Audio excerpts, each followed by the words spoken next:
At isa na namang masarap na ulam ang ating lulutuin sa araw na ito. Ito nga, ang ginataang tuna. Subalit bago tayo magpatuloy, ay mayroong follow button sa gilid ng aking pangalan. Maaari bang pakiclick nyo na lang? At kung inyo namang magustuhan, ay pakibahagi na lang sa iba. Salamat! At ayan nga, pipirituhin ko lamang muna itong ating tuna at pagkatapos ay ipapaksiw naman natin siya. At syempre, maglalagay tayo dyan ng luya. Mas maraming luya ay mas masarap. Dahil nga may sitaw naman din ay naglagay na rin ako. Dahil medyo matigas itong ating sitaw, sa ilalim ko siya inilagay. Pagkatapos ay inilagay na rin natin yung ating pechay. At syempre, yun atin ngang piniritong tuna. Maglalagay rin tayo dyan ng siling panigang at isang tasang tubig o depende na sa dami ng nais ninyong sabaw.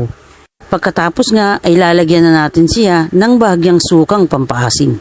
Ang pagluluto nga lang nito ay tulad lang ng pagluluto sa ordinaryong paksiw. Dangan ngalat pinirito muna natin yung ating isdang tuna at pagkatapos niyang makuluan, ilalagay na natin yung ating pinigang gata. Nga isang tasa lamang ng pinigang gata o depende na rin sa nais niyong dami ng kanyang gata. At papakuluan lamang natin siya upang bahagya pang mabawasan ang kanyang sabaw. At nang sa ganoon, yung kanyang sabaw at ang gata ay magmantika. Bang sabaw niya at yung gata ay nag-aagawan, mas masarap yun kapag nagmantika itong ating sabaw ng ginataan. At kung nga ang sabaw niya ay bahagya ng matiyuan, ay titimplahan na natin yan ayon na rin sa inyong panlasa. Maglalagay ako ng bahagyang patis at ito na ang pampaalat ko sa kanya.